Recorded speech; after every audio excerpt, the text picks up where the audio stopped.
Oh, I think the best part, and so what I find with creating, I might have a rough idea in my mind about what I want to do and how I want it to look, but a lot of it is just getting started. And if you do get stuck, just let it unfold and keep going with whatever it is that you're doing.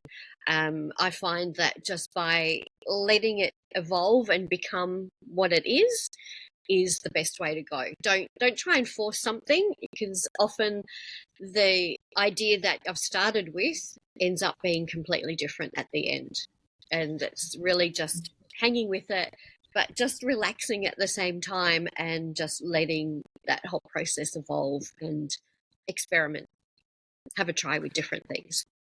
Welcome back. Jennifer Moore is with us here on the 100th episode of Pat Mesiti's best-selling author podcast. Jennifer was co-authored with Pat in the book called The Path to a New You. Her website is asteranne.com.au. And Jennifer knows all about reinventing herself, about jumping into a new adventure, about starting a business. She is an Australian designer and developer. She's worked in the textile industry to combine her love of craft, fashion, and embellishing. And Jennifer is going to tell us about her journey, her transformation, but also about some of these things that we've learned along the way. And I'm especially excited to find out from Jennifer about how you discover your passion and how you find something that you like without shifting from thing to thing. So Jennifer, how are you today? I'm really great, thank you, Robert. I'm super excited to be here. A little nervous, but super excited to be here and to share some more of my story, my journey that has got me here. And I'm excited to ask you about your journey. But Mhm. first, this whole idea about jumping in and doing what you're afraid to do, I think that's a good habit to have, right? I think that we should all, on some kind of a regular basis, talk to that person that we normally don't talk to, or go to that location, or do that thing, or volunteer for some activity, just because it's good to stay on your toes, right? It's good Oh, to stay active and alive and to challenge yourself. yes, absolutely. I think stretching ourselves all the time is really, really important. If we don't do that, then we just become stagnant. And so by stretching and going that little bit further and out of the comfort zone, and you go, okay, I can do this, and get used to that, and then push a bit further and a bit further and a bit further. And yeah, I think that's really what we need to do. We've got to make the most of this life. And by just pushing through those uncomfortable things to stretch further, I think is an important thing to do. You get the I agree completely. yeah. Like you think about how many Saturdays you have left, right? If you have, say, 50 Saturdays in a year, how many Mhm. years you have left? It's not that many, right? It's a No. finite, limited number. So we need to make the most of it. And so speaking of, tell us about yourself. What have you made the most of? Where did you start? Where did you end up? Oh, okay. Well, I love creating. I love embellishing. I have had I guess, a passion for creating and sewing since I was a really little girl. I got my first sewing machine for Christmas when I was, I think, 8, around that time. Little sewing machine. I still have it. I should have it Right. with me, but I still have that little sewing machine. My nana was a dressmaker, and I actually got to spend quite a lot of time with her during summer holidays and things. And so I learnt a lot about sewing and dressmaking skills from her then. And I've really enjoyed learning. Each of my jobs in the textile industry has helped me to learn more about the whole process, from manufacturing, pattern making, drafting, um, selling, but as a buyer, so purchasing, and I've done, I think everything, everything in the textile industry. And yeah, each of those things I've learnt more, and that's enabled me to get to this point where I was able to have a go and really and start my own business.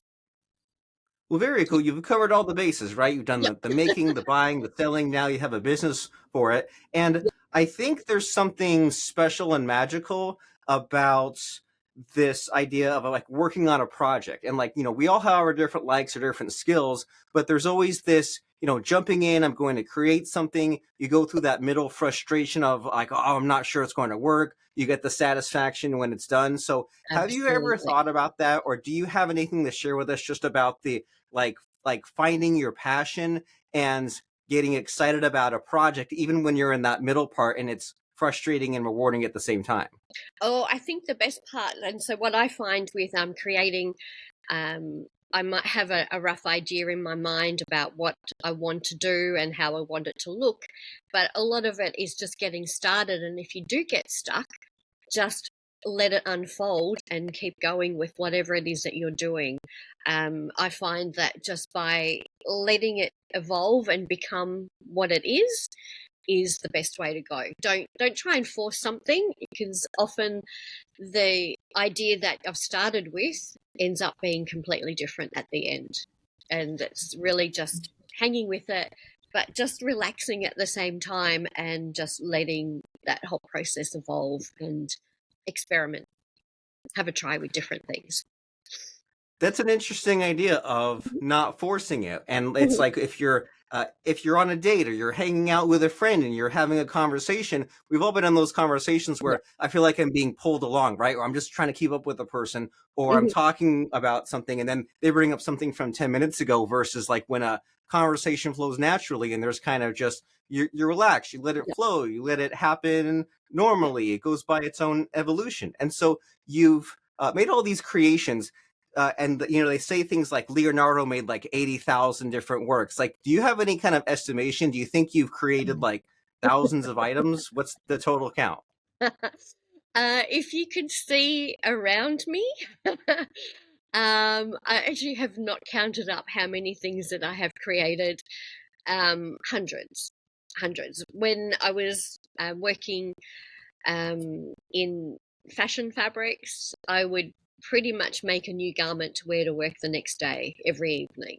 So I had, yeah, hundreds, thousands of things that I have made. So I wouldn't go as far as 80,000, but yeah, certainly, yeah, thousands of things that I have made. And a lot of the things that I have created and made haven't just been for me. I love to make things to gift to people as well. And yeah, still with the sewing side of things, I have made wedding dresses, bridesmaids dresses, mother of the bride outfits, all the things. Yep. So thousands. You can imagine you probably made it. And like when I was a kid, I had a like a little laptop, and my grandma made like a pouch out of denim, and so it Mm-hmm. was like the blue jean material, but it like had folded over, it had a Velcro, and I thought like that was so cool. Like you see an object, or you take the tape measure, you measure it, and you can just create a bag for it and make an Yep. enclosure for it. And so you made all these cool things, right? You made wedding dresses, etc. Is there Mm-hmm. anything like noteworthy or something that like you're like really proud of, or was it really difficult to make? Ooh. Ooh. No, that's kind of a tricky question, Robert. I think noteworthy. I'm gonna say I did make my own wedding dress. I don't know. That's cool. um oh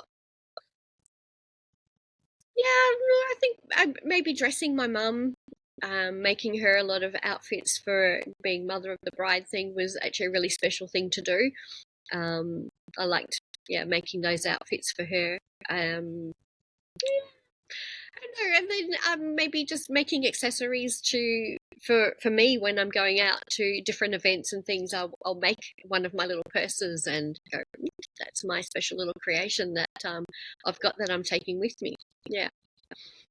It's one of a kind. Nothing like it because you were the only one who made it. Absolutely. I did make one. I embellished one of my kits called a Georgia clutch, and I stitched buttons all over it. So mother of the pearl buttons all over it. And I took that to a wedding, and my outfit didn't get, any comments, but my purse sure did.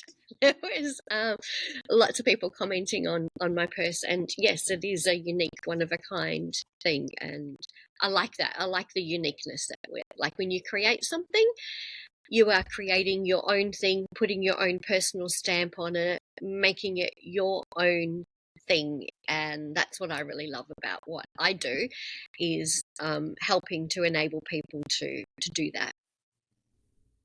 And so, speaking of that, there's always the young kids, right? There's always the next generation coming in after us. And so, if someone says, "Hey, I like what Jennifer's doing, and I want to follow a similar trajectory," what advice do you have for the next generation? Do you say, if you're 8, get that sewing machine and start experimenting? Is there like a specific like education to be had? Like, how can someone like take this path and make the most of it?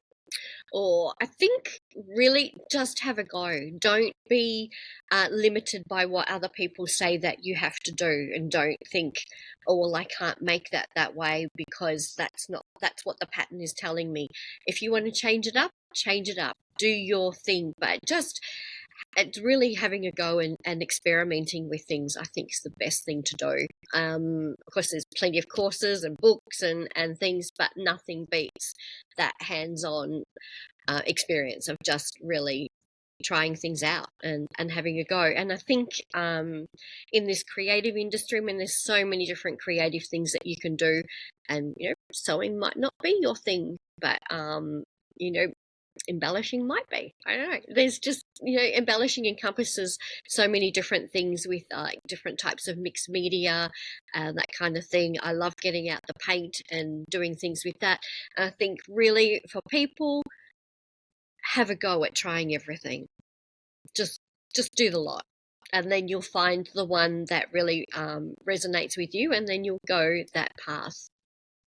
That's what So I you're think. saying experiment, be curious, Yep. and find out, because sometimes what we imagine we will enjoy, we don't. But Yep. as you say, that might lead to some other path, like it might lead over to embellishing. And so, Yes. and when you're thinking about the future, it can sometimes be scary, right? And then there's always conversations about artificial intelligence and will it replace art? Will it replace writing? And with fashion, there's always like the fast fashion and the mass production. Has Mm. that crossed your mind at all? Are you like concerned, nervous about the future? Do you think your job will be replaced, or is this something that might enhance what you do? What are your thoughts on AI and the future as far as fashion is concerned? Oh, okay. Yeah, the fast fashion thing is very much excuse me, a concern. Like, we do have a lot of waste, but with what I do and with embellishing, we can actually take those materials that we might have a garment that we no longer like, and we can repurpose it. We can cut it up and reuse it rather than having that fabric go into landfill. So there is, yeah, very aware of what's happening in that whole industry. I think if we hang on to some of the things that we have got, those old garments, and I mean, that's really where the patchwork and quilting thing started, was taking the old garments and reusing that fabric. So we can use little bits of things into other things. And one thing that I like to do too is, when I buy a garment, and it may have sat in my wardrobe for a while and I haven't worn it, I might not repurpose it, but change something on it, change the hem length, do something, add some stitching to it, make it look a little different, so that I'm not actually adding to more of that landfill thing. As far as AI goes, I don't think AI can actually really take away the creativity that we have been blessed with. And I do say that I've been blessed with a creative mind, and I do thank God for that, because there's, I understand that not everybody can see things the way that I see things. And I know there's a lot of creative people that have said probably a similar thing. We maybe see things slightly differently than other people. Some people need to follow a pattern, but I don't think that AI can actually take away our creative mind and nothing is going to beat actually having a needle and thread in your hand and creating something with it. Very cool. Well, it seems like Mm. you have this method of expressing yourself. And when we have a skill, when we're creative, we can perform a task, that's one thing. But then when it comes time to make that into a business, sometimes some people can't cut it, right? Some people can't do that because it Mhm. requires all these additional skills, which I know that you have learned. And so when you created your business called Aster and Anne, Mhm. what surprised you, or what kind of an adventure did you go on when you said, okay, I'm good at this, but now I need to make money from it, turn it into a business? Yeah, still learning that one. We're getting there. Probably the biggest thing, or the hardest thing actually, was I created the designs, came up with those, and believed that this business right from the start was going to be successful, and like we're on the path. It's happening. But the scary thing for me was I had that done, and now I'm like, okay, now I have to sell it, and selling these items is selling. I felt like a part of me, and it was then putting myself in front of people, and then became, what if they don't like it? That whole rejection thing. They might not like what I have, and that took a long time for me to get my head around the fact that, okay, it's a product. It is a product. It's a product that can, people can do things with, but I had to remember that it's not me that they're rejecting. If someone says, no, that your product's not for me, or that kind of thing, I have to go, okay, it's not me personally. Don't take it personally. That was, probably the biggest, one of the things, biggest thing that I really had to get over was, that rejection if someone didn't want to carry my product or something. Yeah. Does that make sense?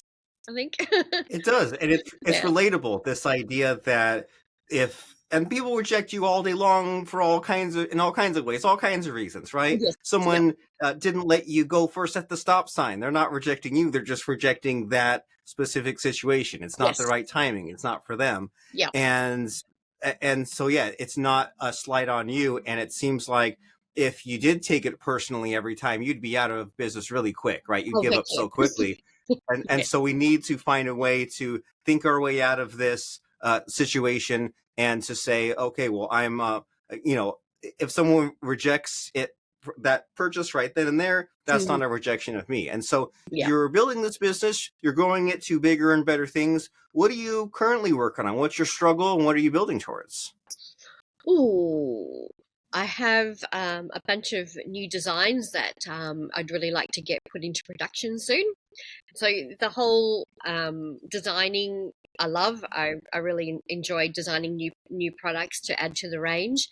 I think one thing that people don't understand, that when you do create a product like this, there is a lot of testing that has to go on beforehand, and it's having pre-production samples and all that kind of thing. So we're at the pre-production sample kind of stage, and hopefully we'll be able to get some things into production soon. It all takes time from the initial idea, designing and drawing the pattern, having that drawn up, testing it, and then having the pre-production done by the manufacturer, then having it come back, testing it again, making sure we're all okay, everything is going to work, and then we can go ahead and do production. So that's something that I'm currently working on, and hoping to get some more of those things available in 2025. But yeah, they do take time. What else am I doing? I'm always embellishing something. I always have projects partly made, and some of them, as I had said earlier, they have to let things evolve. Some of my projects might sit for a while because it's just not coming together how I thought it was going to, and then I might pick it up and it just might all come together and flow. And maybe your subconscious is working on it right now, right? If you had something you set down last week, the brain is just working on it, and you'll be like, oh my gosh, these days have passed and I know what to do now. And it came to me as if out of thin air, but the brain was doing its thing in the background. And even when you're mentioning about some of these like multi-step processes where you have to go through like pre-planning and someone else and something else comes back to you, like some of these projects that are worthwhile, it's almost like the universe needs us to prove that we really want it, right? And we have to like really push through and like revisit and refine the motivation, so that way we can get to the end. And sometimes that's just how the timelines on these sorts of things work. And so you have so much that you've accomplished, from the kind of reinventing your life, building the business, turning your hobby into a passion. And I want to make sure that we talk about what you want to talk about. So in this conversation we're having, is there a missing, hidden, invisible question that I should be asking you? Is there something that you wish I was asking you? Oh, no. um, no, I actually can't think of anything, Robert. No, you can keep Well, asking fair the enough. questions. Well, I'll keep and answering.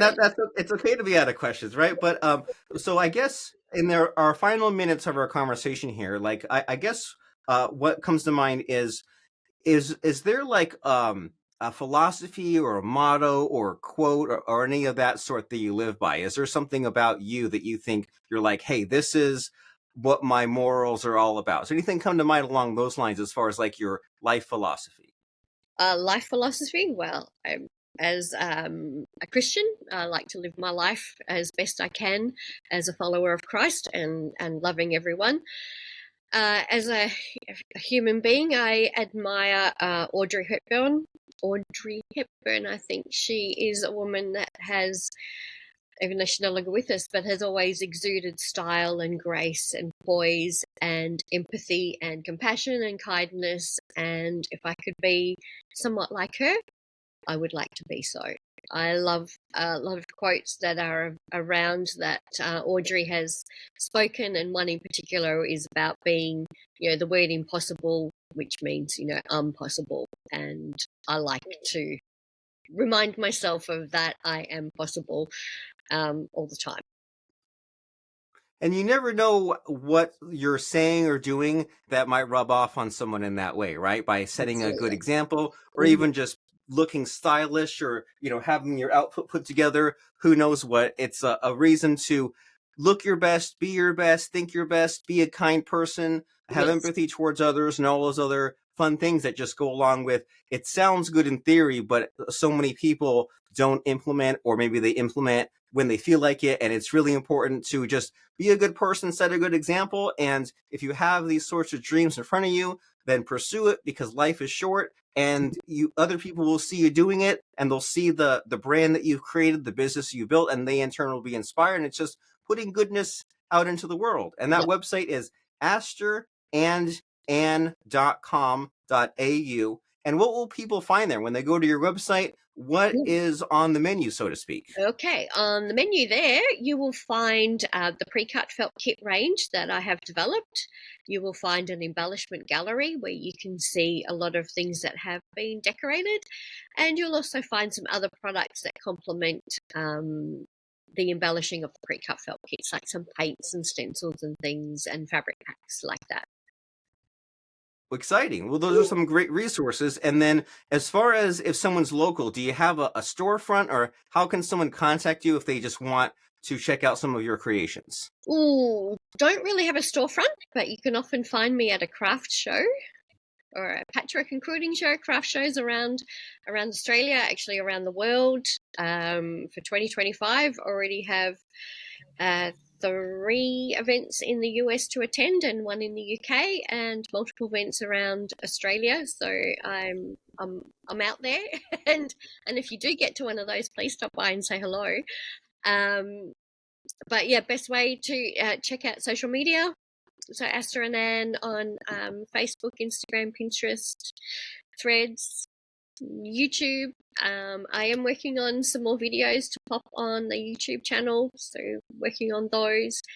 And of course, yeah, send me a message on any of those formats. Aster and Anne on most social media. Yep. Send her a message if you want to talk shop, but also check out where she will be attending, what craft show she will be at. And the idea of putting out the videos, that's exciting, isn't it? Because you can show off what you've created, and there's who knows how many YouTube tutorials on the subject. So now you can demonstrate your unique take and achieve immortality and live forever, in a sense. And so you're in the book we mentioned, The Path to a New You, co-authored with Mr. Pat Mesiti. But more importantly, the website is asterandanne.com.au, asterandanne.com.au. check it out. See those kits and everything else that's there. Check out Aster and Anne on social media, and that way you can stay up to date with everything that's hot and exciting and cool in the embellishing world. Jennifer Moore, wonderful speaking with you. Thank you so much, Robert. It's been a pleasure.